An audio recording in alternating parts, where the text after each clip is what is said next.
So what I wanted to share today is something that came out of a really necessity when we were pushed into working online very quickly at the beginning of 2020.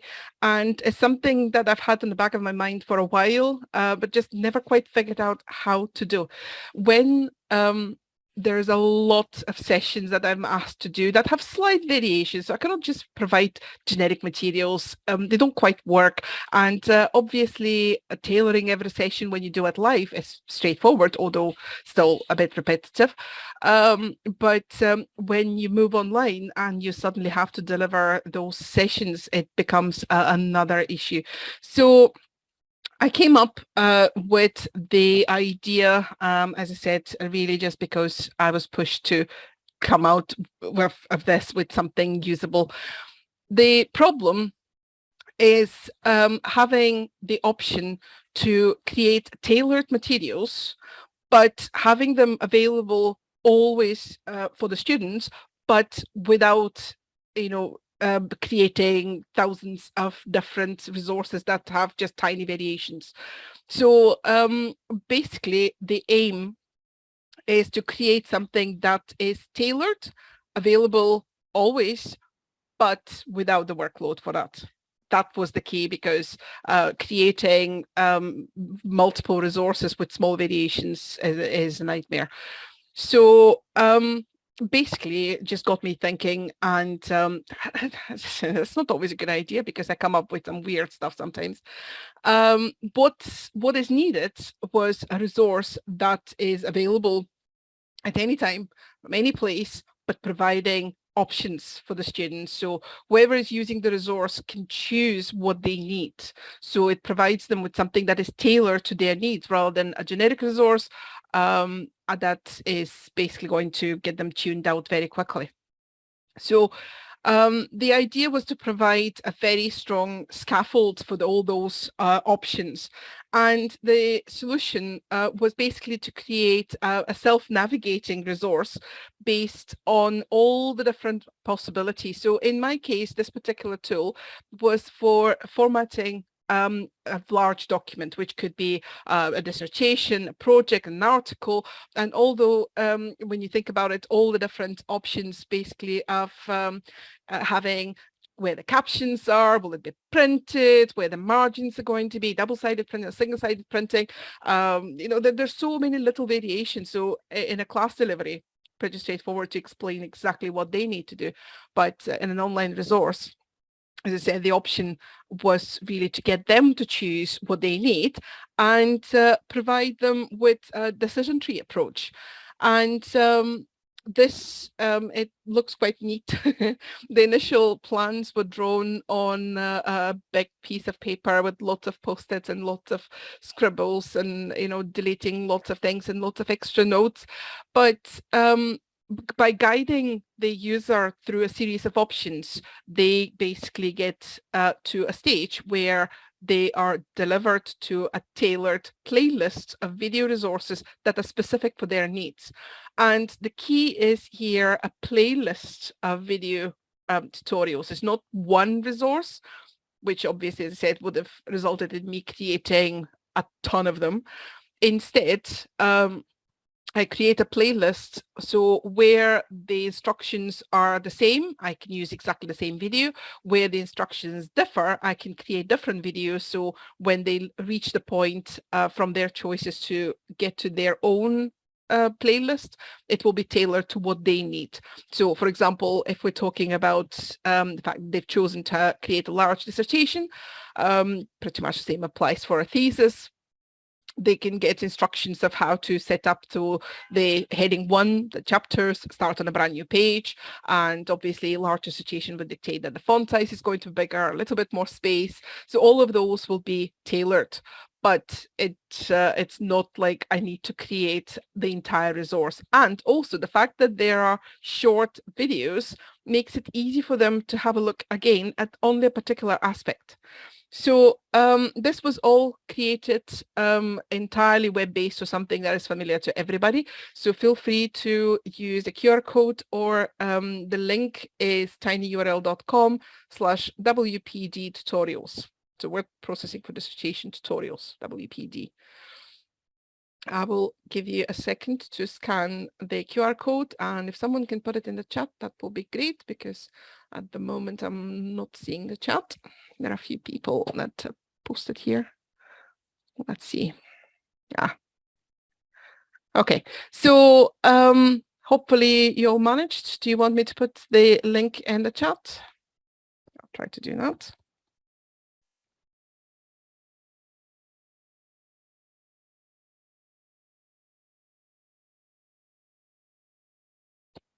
Okay, there we go.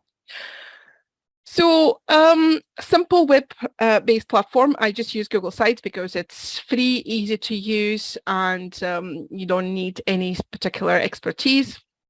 And the navigation is through buttons with choices. So at every stage they're asked, what is it that you need to do, for example? What are your choices for printing or not printing? Thank you, that's the full link. And at the end, they get to a playlist with links to YouTube videos. And also there is an option to download it. So you can see the button, those of you that have gone through the website, you can navigate and get to there. And you will see a link at the top to download that playlist as a simple PDF file, so they don't need to go through the entire process of navigating to this again. You can bookmark it, obviously. The website itself is hiding the entire navigation, because obviously it could be very confusing showing the structure behind this website, because at the end it's 27 different options, 27 different scenarios for them, and obviously showing that as a structure in the navigation is not a good idea. So there's only a home button to go back to the beginning, but once they navigate through here, as I said, they can download it and work from there. There's a simple PDF basically with a link, so they can jump in at any point when they need to review again a particular video. So the advantages of this approach, first of all, is entirely web-based, so very simple to use. It's self-paced. They can dip in and out whenever they want, and they can review it at any point. It's always available for them. They don't need access to me, although obviously to improve the tool and to allow them the option for more detailed help, there is a Padlet attached to the website. You will see the link, those of you that have managed to get there. You'll see a link at the bottom for comments and questions. That goes to a Padlet that I review.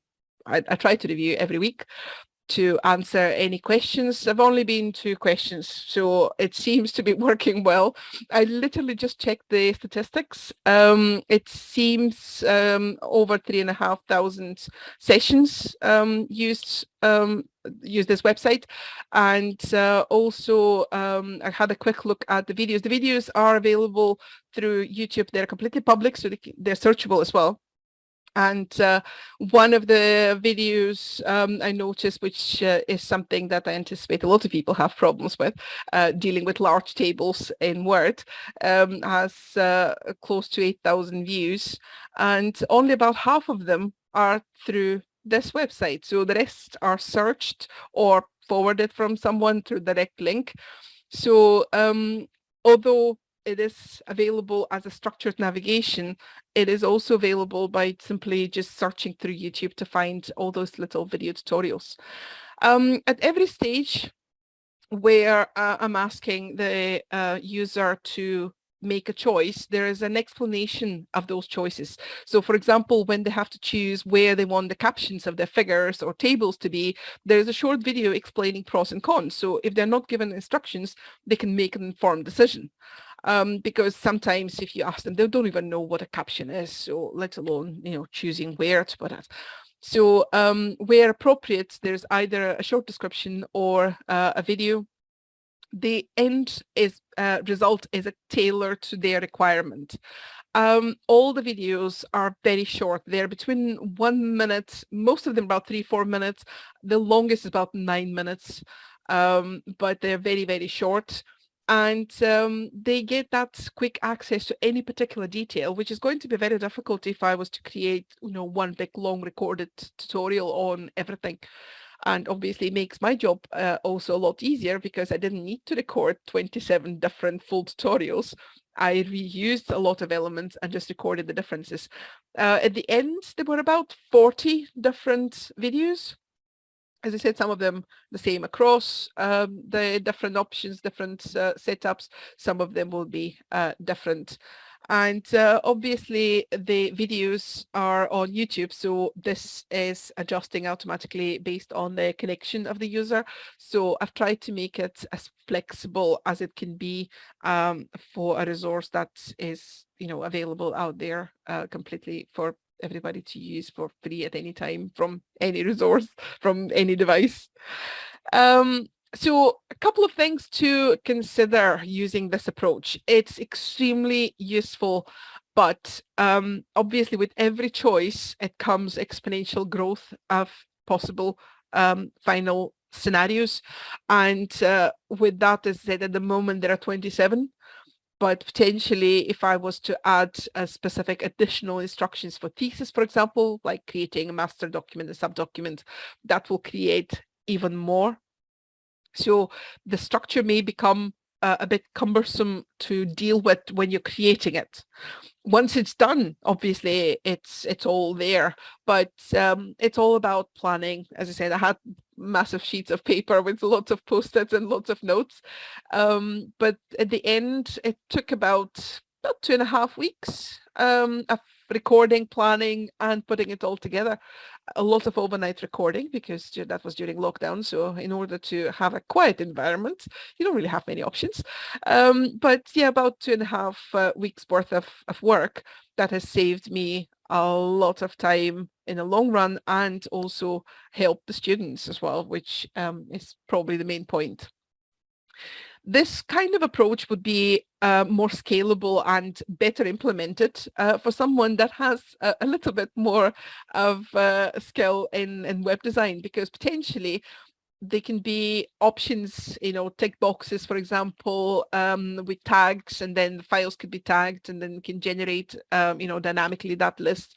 Potentially that can be done. I know it can be done, but not in my skill set. So I went with the simple option of buttons and pages on a website. It works though.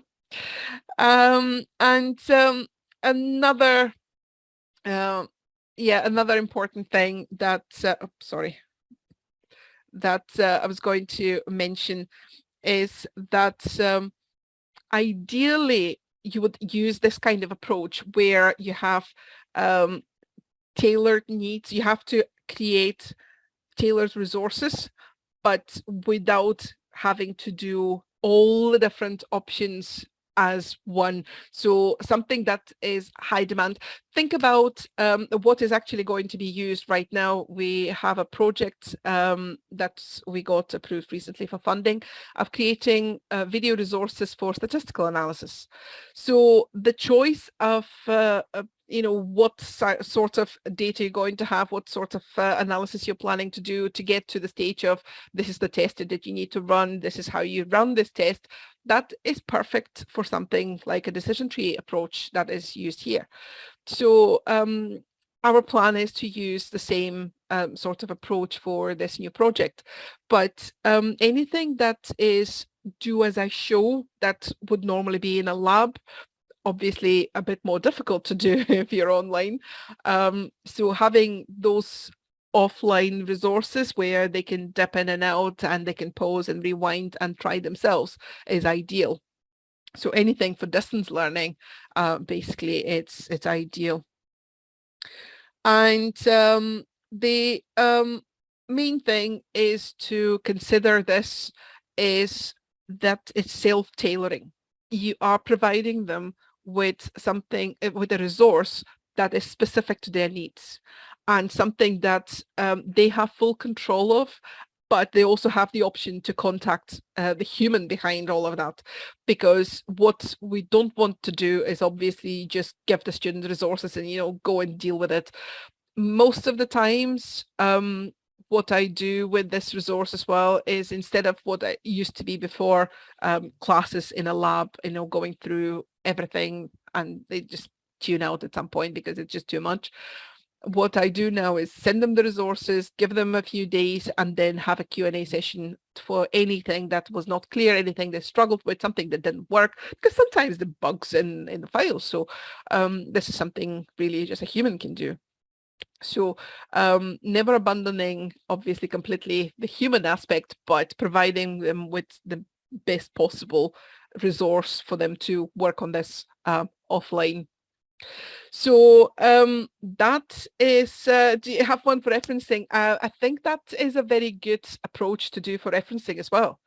In terms of the referencing styles and, constructing the reference itself, that can be quite useful, or even the approach of how you design a reference within a paragraph. That may be a good one to do as well. Absolutely.